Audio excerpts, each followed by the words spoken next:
My daughter's life was nearly destroyed because I stole money from an entitled rich boy, but after surviving CPS, eviction, and threats, I took his family with evidence he didn't know I had. As a single mom working close to 70 hours a week, my schedule is fuller than a sorority girl on spring break, meaning the simple task of grocery shopping is basically mission impossible. I drive to the local supermarket with my 4-year-old daughter Charlotte in the back, and everything is accounted for. Traffic time, bathroom emergency detour, supermarket small talk, but there was always one thing I never saw coming: parking lot wait time. I was waiting almost 15 minutes for a parking spot, and if you're a mother, you'll understand just how much this can make your head spin. I was practically crying tears of joy when I saw a car start to back up, but then a Tesla pulled up. I looked at the man driving it. Rolex watch, Gucci sunglasses, expensive suit. He couldn't have been older than 20 either, so I knew it was his parents' money. And as I started to pull into the empty spot, he recklessly sped in front of me and stole it, almost grazing my car. Anger boiled my blood. By this point, my 4-year-old was crying, and I only had 20 minutes left to do the weekly shopping if I wanted to be on time for work. I rolled down the window to let him hear my baby girl, hoping for an ounce of guilt or empathy, but instead, he got out of the car, walked up to my window, and gave me the finger before walking into the store. Most would have been furious, but me, I was calm, happy even, like a 6th grader being let out of school for summer, because I was about to rob this guy blind. Legally, of course. You see, the whole reason I was a single mom is because my baby daddy had been arrested. He refused to get a conventional career, and earned money by framing rich people. He'd go to the wealthiest areas in the state, and camp out in the car park until he found his victim. He'd then purposely tick them off in some way, and when they left, he followed them until he caught sight of a security camera. He'd then drive super close to them, and get them to crash into his very cheap car. And since it was to fund the life of our baby girl, I let him do it. He had become such an expert that he was able to do this almost 30 times before getting arrested for insurance fraud. And because I had a completely clean record with my insurance company, I knew my time had come to follow in his footsteps. After 10 more minutes, I found a parking spot and dropped my baby girl at the supervised kids play area in the mall. I then rushed back out to my car, called in sick to my job, and waited. Soon Mr. Tesla came back out. I followed him. As we neared the security cameras on the highway, I did a little crafting, and within 2 minutes, Mr. Tesla had rear-ended me. Oh no, cue the dramatics. Ambulance, mild concussion, medical reports, witness statements. 6 months later, I had $40,000 in my account. I used it to move us into a better apartment, pay off my debts, and most importantly, buy Charlotte the pink princess bed she had wanted for over a year. And for a few weeks, it felt like I had won, until it didn't. Because it turns out Mr. Tesla wasn't just some spoiled brat in designer gear. He was the son of a high-powered criminal defense attorney. And suddenly I realized I'd scammed the son of a man who never lets things slide. First, my boss at the call center became strangely cold toward me. Lisa had always been friendly before,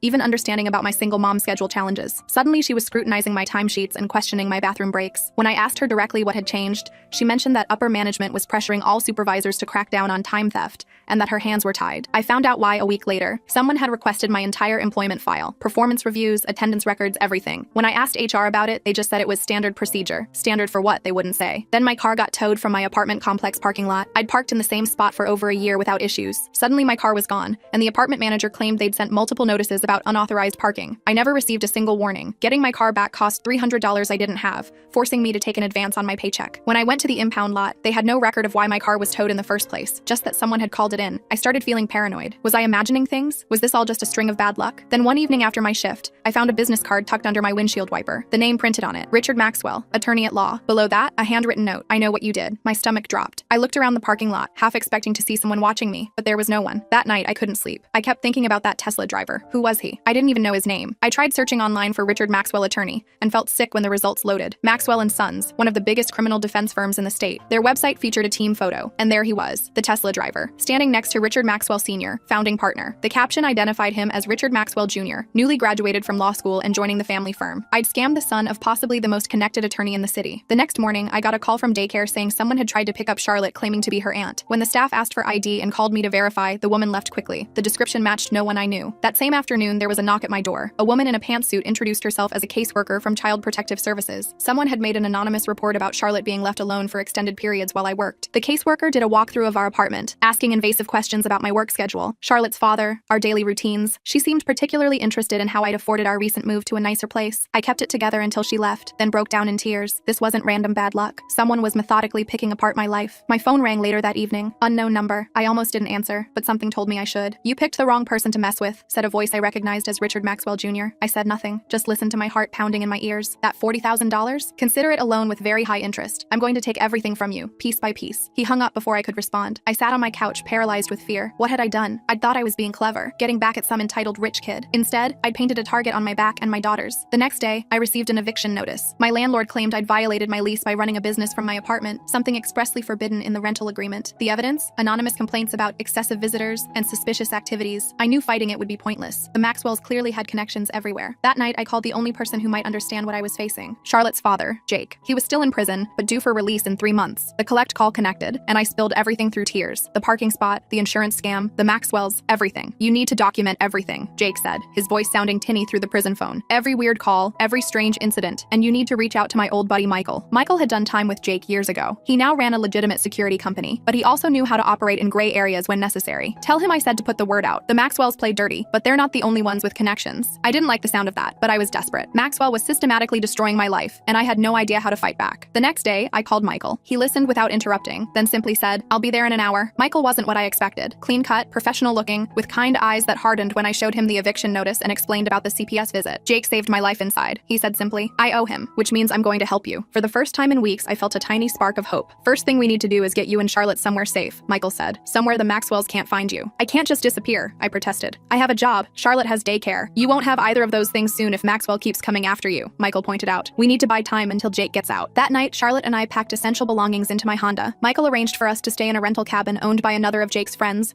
about an hour outside the city. As I drove away from our apartment in the darkness, Charlotte asleep in her car seat, I wondered how my life had spiraled so completely out of control, all because of a parking spot and a moment of vengeful opportunity. I didn't know if I could fix this mess, but I knew one thing for certain. I'd do whatever it took to protect my daughter from the storm I'd created. The cabin was small but cozy, tucked away in a wooded area where cell service was spotty but decent enough to stay connected. Michael had arranged for groceries to be delivered before we arrived, so the fridge was stocked with everything we might need. Charlotte was excited about our adventure vacation and spent the first morning exploring every inch of the place while I tried to figure out our next steps. "Mommy, look at the squirrels," she squealed, pointing out the window. I smiled despite everything. 4-year-olds have this amazing ability to find joy in the smallest things, even when their whole world is falling apart around them. Michael called around noon to check on us. He told me he'd assigned someone named Casey to keep an eye on the area, just in case. I wasn't sure if that made me feel safer or more terrified. "Any news on my job situation?" I took a deep breath before asking, but Michael's pause told me everything before he even spoke. My call center had let me go for excessive unexcused absences. Apparently, someone had hacked into the system and changed my approved time-off requests to unauthorized absences. Even Lisa couldn't override it when the system showed I'd missed shifts I knew I'd worked. I sat down hard on the cabin's threadbare couch. How am I supposed to support Charlotte now? "Jake and I have a fund," Michael said, "for emergencies. This qualifies." I started to protest, but he cut me off. "It's clean money, I promise." Jake put aside some of his legitimate earnings before things went sideways. I accepted reluctantly. Pride was a luxury I couldn't afford anymore. The following day, Michael arrived with a laptop and a stack of papers. He'd been digging into the Maxwells, looking for leverage. "Richard Maxwell Sr. is untouchable," he explained, spreading documents across the small dining table. "Old money, political connections, the works. Junior, though, he's got some skeletons." Michael showed me photos of Junior partying at exclusive clubs, doing things his father's conservative clients wouldn't appreciate. Nothing illegal, but definitely reputation damaging. "This isn't enough," I said, pushing the photos away. "He'll just say they're photoshopped." Michael nodded. "You're right, but it's a start. We need more." 3 days into our cabin stay, my phone rang with an unknown number. Against my better judgment, I answered. "Hello, Jessica. Hiding won't help you." Junior's voice was calm, almost friendly. "That cabin isn't as secret as you think." My blood turned to ice. I hung up and immediately called Michael. "We need to move," I told him, already stuffing Charlotte's clothes into a bag. "He knows where we are." Michael arrived in 30 minutes, his face grim. "I've got another place. My sister's vacation house in the mountains. She's out of the country." We packed everything in record time. Charlotte sensed my urgency and didn't ask questions, just clutched her favorite stuffed rabbit as we hustled to Michael's SUV. As we pulled away, I noticed a black car turning onto the long driveway leading to the cabin. Michael saw it too and accelerated down the back road. "Was that them?" I whispered, not wanting Charlotte to hear. Michael's knuckles were white on the steering wheel. "Probably. We've got a leak somewhere." The mountain house was larger and more isolated. No neighbors for miles. Michael installed security cameras and taught me how to use the monitoring system on a tablet. "I've got friends looking into Junior," he said before leaving, "and I've arranged for some cash to tide you over." I hated depending on Michael's charity, but I had no choice. My savings were dwindling, and I couldn't risk applying for unemployment benefits that might reveal our location. A week passed in tense isolation. Charlotte was getting bored and asking questions I couldn't answer. When would we go home? Why couldn't she talk to her friends at daycare? I made up stories about a special vacation, but she was smart enough to know something was wrong. Michael checked in daily. He'd found out that Junior had been using the family firm's resources to track me down. He'd pulled my credit history, phone records, even my internet search history. The guy was obsessed. "It's not just about the money anymore," Michael said during one call. "This is personal for him." "But why?" I asked, watching Charlotte color at the kitchen table. "It was just an insurance claim. His daddy's firm probably handles dozens of those every month. Rich people hate being outsmarted," Michael said simply, especially by someone they see as beneath them. The next day, Michael arrived with actual good news. Jake's release date had been moved up due to prison overcrowding. He'd be out in 3 weeks instead of 3 months. For the first time since this nightmare began, I felt a glimmer of real hope. Jake might have been a criminal, but he knew how to handle people like the Maxwells. He'd know what to do. But Junior wasn't done with me yet. That evening, I received an email containing a video. It showed me following Junior's Tesla out of the mall parking lot that fateful day, clearly intentionally positioning myself for the accident. The footage came from a security camera I hadn't noticed. The message was simple. "I have enough to put you away for fraud. Turn yourself in, or I'll send this to the police, your insurance company, and CPS." I called Michael in a panic. He arrived the next morning looking more worried than I'd seen him yet. "He's bluffing," Michael said after reviewing the video. "If he goes to the cops,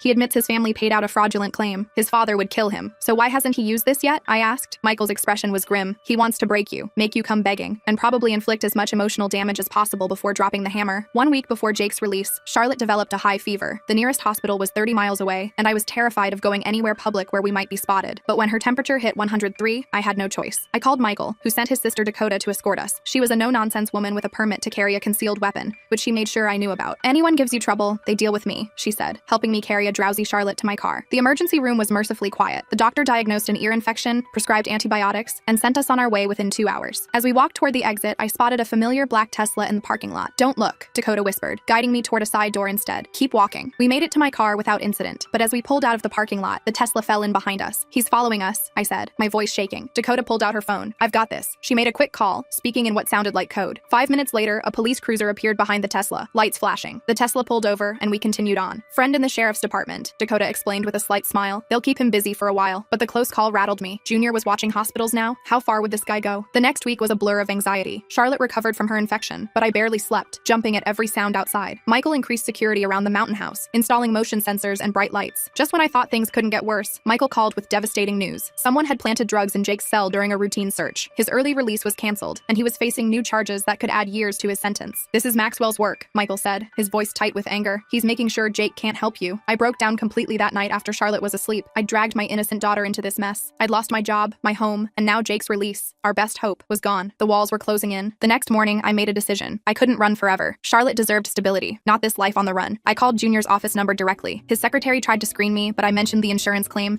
and suddenly Junior was on the line. Ready to surrender? He asked, sounding amused. I want to talk, I said, trying to keep my voice steady, face to face. He agreed to meet at a public park the following day. Michael was furious when I told him. You can't trust him, he insisted. This is exactly what he wants. I can't live like this anymore, I said. Charlotte needs normalcy. I need to end this. Michael couldn't talk me out of it, but he insisted on setting up surveillance at the park. He and 2 of his security team would be watching from concealed positions. So on the following day, I left Charlotte with Dakota and drove to the meeting spot. Junior was already there, sitting on a bench, looking annoyingly relaxed in designer casual wear. I sat down beside him, maintaining as much distance as the bench allowed. You've led me on quite a chase, he said, smiling like we were old friends catching up. What do you want from me? I asked directly. The money's gone. I spent it on bills and moving expenses, he chuckled. This was never about the money. Do you know what my father said when he found out about our little accident? He said I was careless, that I should have been more aware of my surroundings. Junior's face hardened. I'm never careless. You set me up, and I'm going to make an example of you. By ruining a single mother's life, I shot back. Real tough guy. By showing what happens to people who try to take advantage of me, he corrected. But I'm willing to be merciful. He slid a document across the bench. It was a confession, admitting to insurance fraud and attempting to extort money from Richard Maxwell Jr. Sign this, and it all goes away, he said. I'll even throw in a little going away money. Enough for you and your kid to start fresh somewhere else. I stared at the paper. And if I don't? Junior's smile disappeared. Then I finish what I started. That CPS case is still open. 1 call and they'll be looking at you for child endangerment. Hiding your kid in remote cabins? Looks pretty suspicious. My hands trembled as I considered my options. Signing meant admitting to a crime I could be prosecuted for later. Not signing meant continuing this nightmare. I need time to think, I said finally. You have 24 hours, Junior replied, standing up. Oh, and tell your friends in the SUV across the street that they're not as subtle as they think. He walked away, leaving the confession on the bench. I grabbed it and hurried back to my car, fighting tears. Michael was waiting when I returned to the mountain house. I showed him the confession. It's a trap, he said immediately. Once you sign this, he owns you. What choice do I have? I asked, watching Charlotte play with her toys, blissfully unaware of our situation. Michael was quiet for a long moment. There might be another way. He made some calls that night, speaking in hushed tones away from me. The next morning, he laid out a plan so crazy I thought he'd lost his mind. We're going to flip the script, he explained, use his own tactics against him. Michael had discovered that Junior had been skimming from the law firm's client trust accounts, small amounts that added up over time. Not enough for the firm's annual audit to catch, but definitely illegal. How did you find this out? I asked, shocked. The firm's bookkeeper owes Jake a favor, Michael said. The point is, Junior's been embezzling. We have proof, and we're going to use it. The plan was risky. I would meet Junior as scheduled, but instead of signing his confession, I'd present him with evidence of his embezzlement. He'll deny it, I pointed out. Doesn't matter, Michael said. His father won't take that chance. Senior's reputation is everything to him. I spent the rest of the day rehearsing what I'd say. Michael coached me through various scenarios, including what to do if Junior became aggressive. Remember, we'll be watching, he assured me. Nothing will happen to you. The meeting place was a coffee shop this time. More public, more witnesses. I arrived early, chose a table with a clear view of the door, and waited. Junior arrived exactly on time, looking confident and slightly bored. He sat down across from me, not bothering with pleasantries. So, decision time. I pushed a folder toward him instead of the signed confession he expected. You might want to look at this first. His expression changed from confusion to shock to fury as he flipped through the pages of financial records Michael had provided. Where did you get these? He demanded, his voice low but intense. Does it matter? I replied, surprising myself with how calm I sounded. The question is, what would your father say if he saw them? Junior's face flushed with anger. You're blackmailing me now? You've got some nerve. I prefer to think of it as mutual assured destruction, I said, using Michael's exact words from our preparation. You have dirt on me, I have dirt on you. So here's what's going to happen. You're going to back off. Completely. No more harassment, no more threats, no more messing with Jake's prison sentence. Junior leaned forward. And why would I agree to that? Because if anything happens to me, Charlotte, or Jake, these records go straight to your father and the State Bar Association, I said, tapping the folder. Your choice. For several long seconds, Junior just stared at me. I could almost see the calculations happening behind his eyes. Fine, he finally said. We'll call it even. But I want those records. I shook my head. Insurance policy. They stay with me. He stood up abruptly. You're making a mistake. No, I said quietly. My mistake was that day in the parking lot. I'm fixing it now. Junior left without another word, taking the empty confession with him. I sat there for several minutes afterward, hands shaking with delayed adrenaline. Michael's voice came through the tiny earpiece he'd given me. You did good. Now let's get you home. The next few days were tense. I kept expecting Junior to retaliate somehow, but nothing happened. Michael's sources reported that Junior had taken a sudden leave of absence from the family firm. A week later, I received an unexpected call from the prison. Jake had been cleared of the drug charges after security footage mysteriously surfaced, showing a guard planting the evidence. His early release was back on track. Maxwell Sr. stepped in, Michael explained when I called him with the news. He must have figured out what Junior was up to and shut it down to protect the family name, but also because he genuinely seemed disturbed by his son's behavior. From what my sources tell me, Senior has a strong ethical code despite defending some questionable clients. Slowly, cautiously, we began rebuilding our lives. Michael helped me find a new apartment in a secure building. I applied for jobs, eventually landing a customer service position at a local utility company with regular hours and benefits. Charlotte started at a new daycare, where she quickly made friends. The shadows under her eyes disappeared as our routine stabilized. 3 weeks later, Jake was released. He came straight to our new apartment, looking thinner but healthier than when he went in. Charlotte was overjoyed to see her daddy, though she barely remembered him. That night, after Charlotte was asleep, Jake, Michael, and I sat around my small kitchen table. Junior's gone, Michael reported. Senior shipped him off to the family's London office. Word is he's on a very tight leash now. Will it last? I asked. Jake nodded. Senior's old school. Family reputation means everything. He won't let Junior jeopardize that again. So it's really over? I could hardly believe it. As over as these things get, Jake said, reaching for my hand. You did good, Jess. You protected our girl. I thought about the roller coaster of the past few months, the fear, the uncertainty, the desperate measures, all because of a parking spot and a moment of bad judgment. I need you both to promise me something, I said, looking between Jake and Michael. No more schemes, no more cons. Charlotte deserves better than that. They both nodded solemnly. Speaking of better, Jake said, pulling an envelope from his pocket. Michael tells me you're still driving that death trap Honda. Inside the envelope was a check, Jake's legitimate savings from before his arrest, enough for a decent used car. Consider it child support back pay, he said with a half smile. The next day, I traded in my Honda for a reliable used SUV with working air conditioning and actual airbags. As Charlotte and I drove home,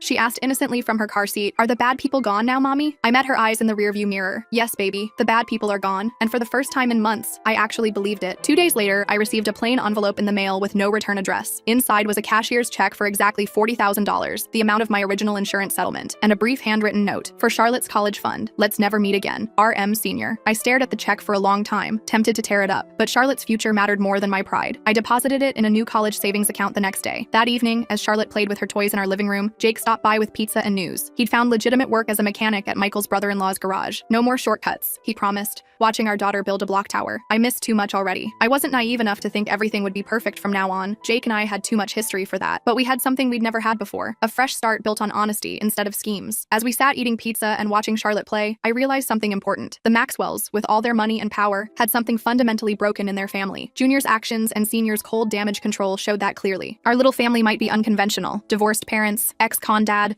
mom who made a terrible mistake, but there was love here. Real love, not obligation or reputation management. That night, after everyone had gone and Charlotte was asleep in her pink princess bed, I sat on our small balcony looking at the stars. For the first time in months, I wasn't looking over my shoulder or jumping at every noise. My phone buzzed with a text from Michael. Security system all set up. Sleep well. I smiled, grateful for the friends this ordeal had given us. Tomorrow, I'd start my new job. Charlotte would go to her new daycare. Jake would start at the garage. It wasn't the life I'd planned, but it was ours, and we'd fought hard to keep it. The next morning, I dropped Charlotte off at daycare and headed to my new job. My stomach was full of butterflies as I drove into the parking lot. New job means new people, new routines. It's like first day of school jitters, except with bills to pay. The utility company building looked like every other boring office building, all beige and fluorescent lighting. I took a deep breath and walked in. Orientation went pretty smoothly. The HR lady, Susan, was super nice and patient with all my questions. The job itself seemed straightforward enough, answering customer calls about their bills, setting up payment plans, that kind of stuff. Nothing glamorous, but the regular hours and benefits were exactly what Charlotte and I needed. During my lunch break, I texted Michael to check in. That had become our routine, daily check-ins just to make sure everything was still okay. He replied that all was quiet on the Maxwell front, which was a relief.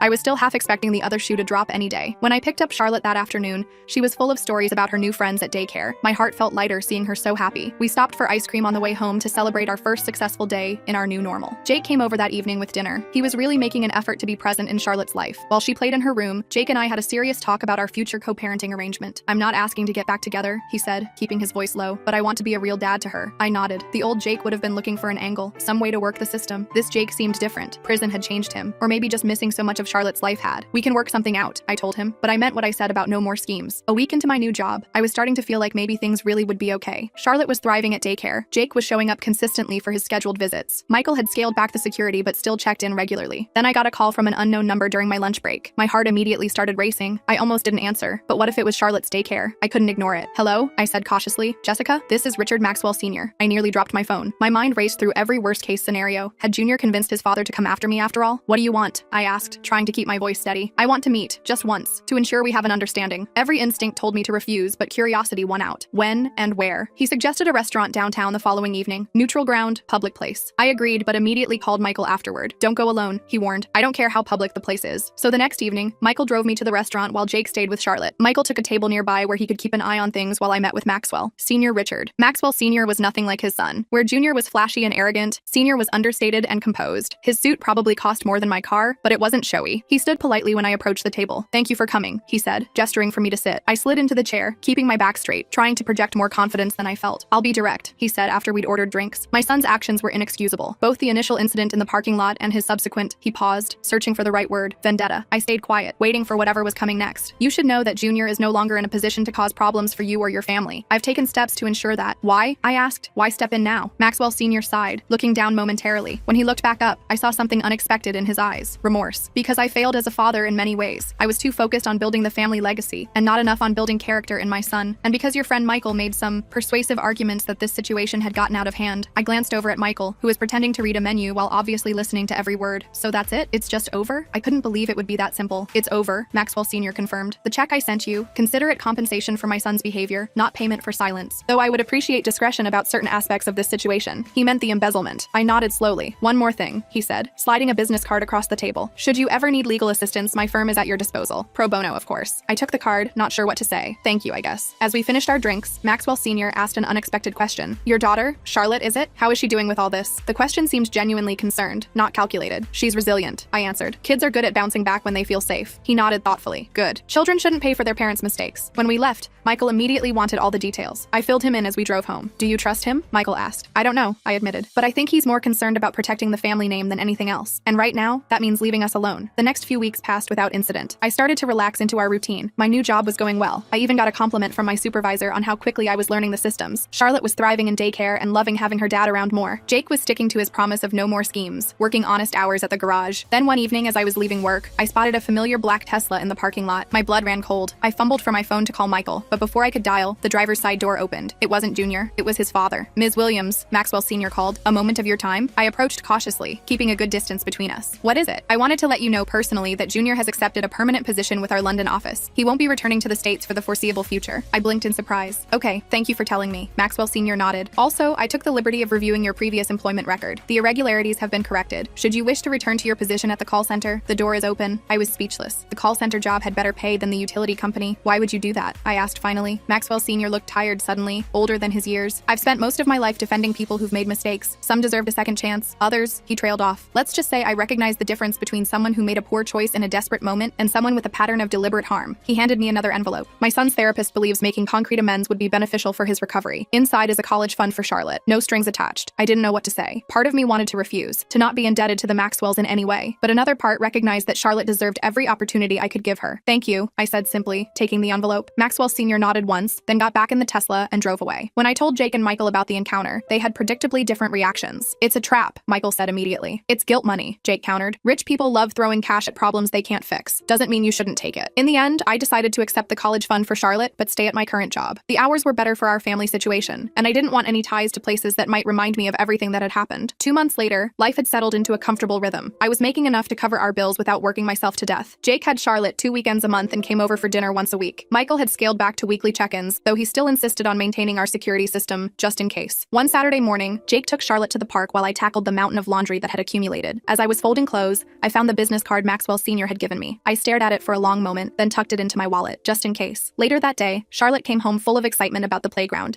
and how Daddy had pushed her super high on the swings. As I helped her wash up for dinner, she asked innocently, "Mommy, are we rich now?" I laughed in surprise. "No, baby, we're not rich. Why do you ask?" She shrugged in that exaggerated way kids do. "Daddy said I have college money like rich kids." I made a mental note to talk to Jake about what he was saying around her. "You have a special savings account for when you're bigger, that's all." That night, after Charlotte was asleep, I sat on our small balcony looking at the stars. My phone pinged with a text from Jake. "Sorry about the rich comment. Got excited about her future. Won't happen again." I smiled despite myself. For all his faults, Jake loved Charlotte fiercely. A year later, I was promoted at work. The higher salary meant we could move to a slightly bigger apartment, one with 2 real bedrooms instead of the converted dining room Charlotte had been using. Jake was still working at the garage and had recently started taking night classes to get his business degree. He talked about opening his own shop someday. Michael had finally stopped his regular security checks, though he still came by for dinner occasionally. Charlotte called him Uncle Michael now, which always made him turn slightly red with embarrassment. We never heard from Junior again. Maxwell Sr. sent a birthday card for Charlotte each year with a note saying he'd added to her college fund, but otherwise kept his distance. As for me, I learned my lesson about taking shortcuts. Sure, that parking lot incident had seemed justified at the time, rich entitled kids stealing my spot when I was already having the day from hell, but the aftermath nearly destroyed everything I cared about. Sometimes when I'm stuck in traffic or waiting in a long line,